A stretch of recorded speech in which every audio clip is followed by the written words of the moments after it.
ధాన్యం కొనుగోలులో రైతులు నిలువు దోపిడీ చేస్తున్నారు మిల్లర్లు. తరుగు పేరుతో క్వింటాల్కు 7 నుంచి 10 కిలోల కోత పెడుతున్నారు. ఈ సీజన్లో ఇప్పటివరకు తరుగు పేరుతో 1000 కోట్లకు పైగా దండుకున్నారని ఆరోపణలు వినిపిస్తున్నాయి. తాలు తేమ సాగుతో తూకంలో కోత పెట్టకుండా ఒక్క రైతు కూడా ధాన్యం అమ్ముకోలేని పరిస్థితి నెలకొంది.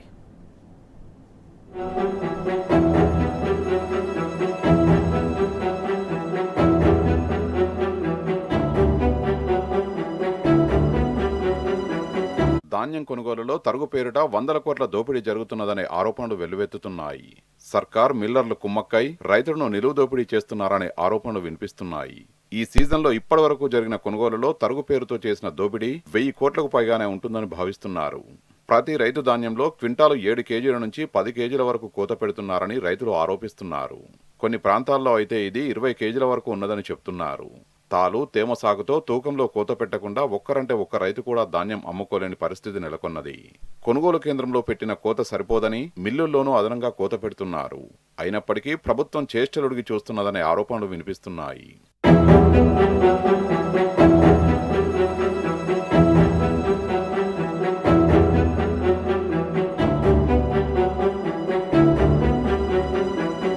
ధాన్యం కొనుగోలు నిబంధనల ప్రకారం ఒక బస్తాలో 40 కేజీలు తూకం వేయాలి.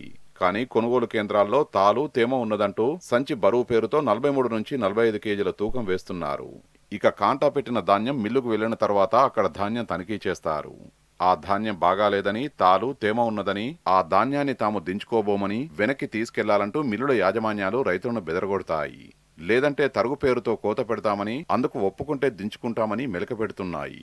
అప్పటికే నెల రోజుల పాటు అష్టకష్టాలు పడి కాంటా పెట్టుకుని తెచ్చిన తర్వాత మళ్లీ వాపస్ పంపితే భరించే ఓపిక రైతుల్లో లేకుండా పోయింది. దీంతో రైతులు నిస్సహాయ స్థితిలో ఉండిపోతున్నారు. చేసేదేం లేక, చెప్పుకునే దిక్కులేక మిల్లర్ల కండిషన్లకు ఒప్పుకుంటున్నారు. ఇలా రైతుల మెడ మీద కత్తిపెట్టి మిల్లుల్లో క్వింటాలకు 5 నుంచి 10 కేజీలు కోత పెడుతున్నారు. కొన్ని మిల్లుల్లో అయితే మరీ అరాచకంగా 20 కిలోల వరకు కోత పెడుతున్నారు.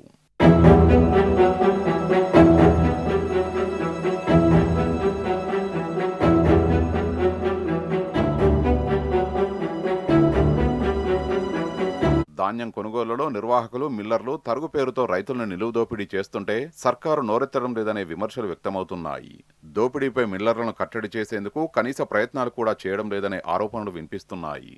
ఒకవైపు సర్కారు మౌనం, మరోవైపు అధికారుల లాలూచి వెరసి మిల్లర్లు యథేచ్ఛగా రైతులపై దోపిడీకి తెగబడుతున్నారనే ఆరోపణలున్నాయి. ఇంత జరుగుతున్నా సర్కారు మౌనంగా ఉండడంపై అనుమానాలు వ్యక్తమవుతున్నాయి. మిల్లర్లతో సర్కారు కుమ్మక్కైందనే తీవ్రమైన ఆరోపణలు వినిపిస్తున్నాయి. తరుగు పేరిట చేస్తున్న దోపిడీ సొమ్ముల్లో వాటాలు పంచుకుంటున్నారనే ఆరోపణలు వెల్లువెత్తుతున్నాయి.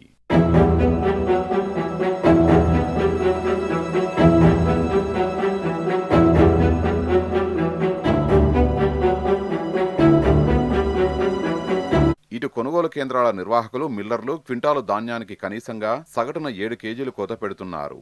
ఈ లెక్కన తరుగు పేరిట జరుగుతున్న దోపిడీ లక్షల క్వింటాళ్లకు వేల కోట్ల రూపాయలుగా ఉంటున్నది. ఈ సీజన్లో ప్రభుత్వం ఇప్పటివరకు 60 లక్షల టన్నుల ధాన్యం కొనుగోలు చేసింది. సగటున క్వింటాలకు 7 కేజీల కోత లెక్కిస్తే తరుగు పేరిట పక్కకు తీసిన ధాన్యం ఏకంగా 42 లక్షల క్వింటాళ్ల వరకు ఉంటుంది. ప్రస్తుతం క్వింటాలకు మద్దతు ధర 2389 రూపాయలుగా ఉన్నది. అంటే తరుగు పేరిట తీసిన 42 లక్షల క్వింటాళ్ల విలువ 1000 కోట్ల రూపాయలు. చిన్నగా తీసిన తరగంతా కలిపి లెక్కిస్తే దిమ్మ తిరిగే విలువ వచ్చింది. ఇలా తరుగు పేరుతో కొనుగోలు కేంద్రాల నిర్వాహకులు, మిల్లర్లు రైతుల కష్టాన్ని కొల్లగొట్టి 1000 కోట్ల దోపిడీకి తెగబడ్డారనే ఆరోపణలు వెల్లువెత్తుతున్నాయి.